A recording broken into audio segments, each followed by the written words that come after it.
Marc, tout a un commencement et donc pour commencer, on en a parlé, il faut lever des fonds.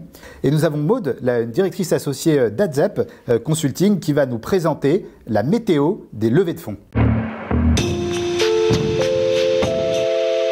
Madame, Monsieur, bonjour. Une rentrée très attendue après ces quelques mois tendus, justement.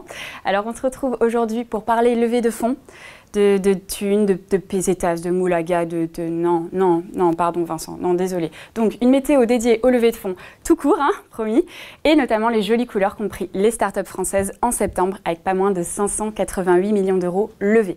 C'est un fait du caramel, comme dirait notre ami Booba. J'espère que vous avez la ref.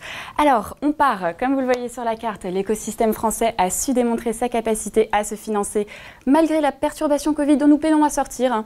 Oui, non, parce qu'on aurait pu vraiment se demander, elle a d'ailleurs été particulièrement violente sur certains business, business et régions, tout confondu, ces derniers mois. Donc, globalement, de là à de là, en passant par de là, c'était compliqué, mais on a aperçu une jolie résilience des startups françaises et de très belles éclaircies, avec 588 millions d'euros levés, contre seulement 508 millions l'an dernier.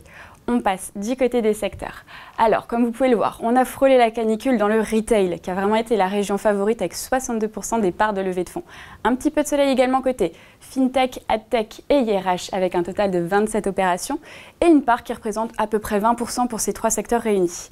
Alors, on me fait signe que je dois arrêter d'improviser et dire les chiffres précis, c'est ça la régie?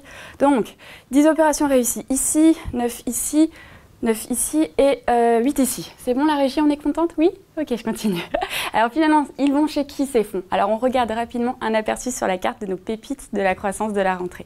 Donc le grand gagnant, toute catégorie, alors région, température, coût de soleil confondu, c'est évidemment Miracle, vous en avez forcément entendu parler.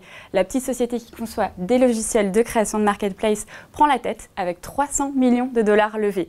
Le Nord, qui s'octroie le reste de notre podium très ensoleillé avec la société Exotech, fabricant de robots pour les entrepôts logistiques et e-commerce, qui lève eux 77 millions d'euros pour s'exporter à l'international. Et toujours chez nos nordistes, la solution d'emailing Sarbacane avec 23 millions d'euros levés pour son développement européen.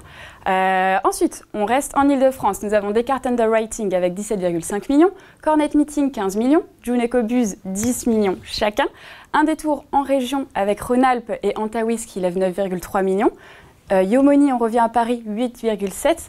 Et pour finir ce tour de France des plus belles levées de fonds, on part en Nouvelle-Aquitaine avec Yuji qui lève 7,6 millions.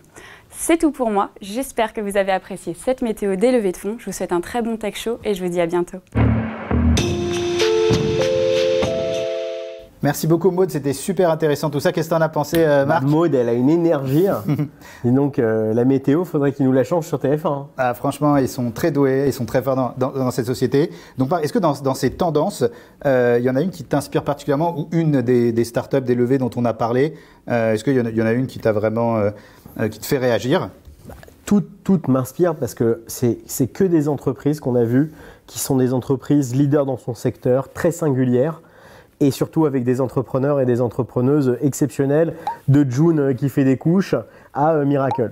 Celle forcément que je retiens, c'est Miracle, pour la simple et bonne raison, c'est que j'ai vu Adrien et Philippe au tout début de Miracle, où on était clients à l'époque, on a été parmi leurs premiers clients, et j'ai vu tout l'effort, l'énergie, la vision qui a été mise à contribution de ce business pour en créer au fond un leader mondial, puisqu'en fait, si demain tu deviens e-commerçant, ce que je te souhaite pas, by the way, c'est pas le métier le plus facile du monde. Ce sera pas le cas. Voilà, mais si jamais tu devenais e-commerçant et que tu voulais faire une marketplace, tu n'aurais pas vraiment de choix que de prendre Miracle et surtout accompagner de Miracle sur toute la partie de la mise en place de ton process qui a vocation quand tu es e-commerçant à évoluer. Et surtout, là où c'est assez sympa, Miracle, c'est qu'ils permettent quand même aussi à des grandes organisations de créer des nouveaux modèles économiques grâce à la marketplace.